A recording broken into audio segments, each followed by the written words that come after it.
Bonjour à toutes et à tous et bienvenue dans les Veilles de Biome, une rubrique du podcast Biome. Dans ce nouvel épisode, au nom de films d'horreur, nous parlons d'une adaptation toute particulière d'un crapaud arrivé en Australie qui, pour survivre, est devenu cannibale. L'article vient du magazine Epsilon, dont on a déjà parlé ensemble. C'est le numéro 8, datant de février 2022. Il provient de la rubrique Thriller, ça ne s'invente pas, et est écrit par Alexandre Pienne, et est basé sur des articles de 2021 relatant les études, ainsi que sur des interviews de scientifiques. Le crapaud buffle, Rhinella marina de son petit nom scientifique, n'est pas originaire d'Australie, mais d'Amérique du Sud. Il a été introduit dans les années 30 pour lutter contre un coléoptère ravageur des cultures de canne à sucre. Et comme bien souvent dans ce cas-là, non seulement ça n'a pas fonctionné, le coléoptère n'a pas disparu et a continué à faire des ravages, mais en plus, les crapauds buffles ont proliféré. Comme bien souvent, l'histoire se répète. Beaucoup d'espèces deviennent invasives, comme les vers plats dont on parlait la semaine dernière, après transport par activité humaine, volontaire ou non. L'article rappelle que si le crapaud buffle a autant proliféré, c'est pour deux grandes raisons. La première, c'est qu'en Amérique du Sud, d'où ce crapaud est indigène, l'espèce a de nombreux prédateurs, des caïmans, des oiseaux, des poissons, des serpents, etc. Or en Australie, les quelques prédateurs qui s'y sont frottés en sont morts.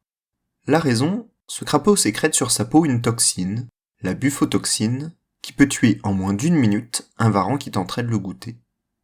En Amérique du Sud, les prédateurs des crapauds sont immunisés contre la toxine, probablement après des siècles d'évolution.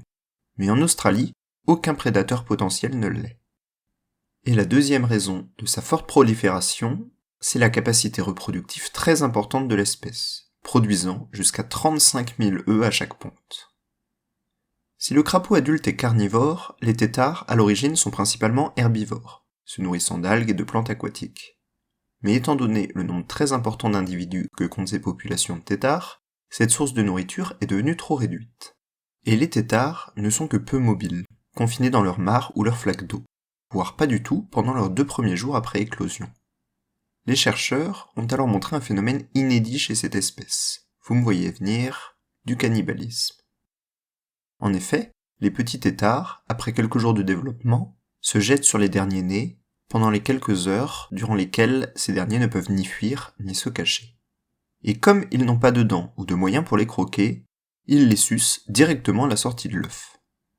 Ainsi, jusqu'à 99% des populations de jeunes têtards viennent à être mangés par leurs propres congénères, nés 2-3 jours avant eux. Et ce n'est pas une exception. Tous les têtards se livrent à ce carnage en règle, allant d'ailleurs jusqu'à n'attaquer que leurs congénères, et non les têtards des autres espèces. Cela permet ensuite de limiter la forte compétition intraspécifique. L'article relate alors qu'une étrange adaptation a été observée par les chercheurs. Déjà, les petits ont la capacité de sentir leurs aînés approcher. Mais ne pouvant pas fuir, à quoi cela peut-il leur servir ? Eh bien certains accélèrent leur développement pour devenir plus mobiles rapidement. Lorsqu'il faut 48 heures en moyenne pour qu'ils puissent devenir mobiles, correspondant au développement et à l'acquisition de la mobilité de leur queue, certains ont d'abord pu gagner jusqu'à 9 heures sur ce temps de développement, et ainsi augmenter leurs chances de survie et le taux de survie de la population. Mais évidemment, tout a un coût, et cela augmente les risques de malformation et donc plus tard de survie. Mais une mutation génétique est apparue, permettant de réduire de 24 heures ce premier développement, sans séquelles ensuite. Cette mutation est donc en train de devenir majoritaire, favorisant fortement la survie des petits qui la portent. Au final, ce crapaud est un véritable calvaire pour la population humaine australienne qui essaye de gérer cette espèce, colonisant des territoires jusqu'à 70 km par an. Ce comportement permet déjà une autorégulation de la population, mais cela est encore insuffisant. Certains articles, comme celui du Monde que je vous mets en copie et qui date de 2018, relatent le fait que le séquençage du génome du crapaud a permis de trouver plusieurs virus qui pourraient être capables de cibler et limiter fortement les populations de l'espèce. Reste maintenant à s'assurer que ceux-ci ne vont pas également cibler des espèces indigènes bien intégrées dans les écosystèmes australiens. C'est une technique similaire qui avait d'ailleurs été utilisée contre les lapins de Garenne, eux-mêmes introduits en Australie et devenus très invasifs. Et puisqu'on parle d'amphibiens, c'est l'occasion de vous rappeler que les amphibiens sont protégés, et qu'en France en tout cas, il est indispensable d'avoir des autorisations pour les manipuler, car un contact avec des doigts secs et malhabiles peuvent leur porter préjudice.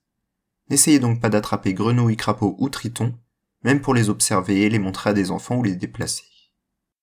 Le prochain épisode, qui ne sera probablement publié que dans 2 semaines, sera l'occasion de faire un petit point sur le nouveau rapport du GIEC, passé un peu inaperçu dans le contexte actuel, mais publié ce lundi 28 février. Bonne fin de semaine et à bientôt dans Biome.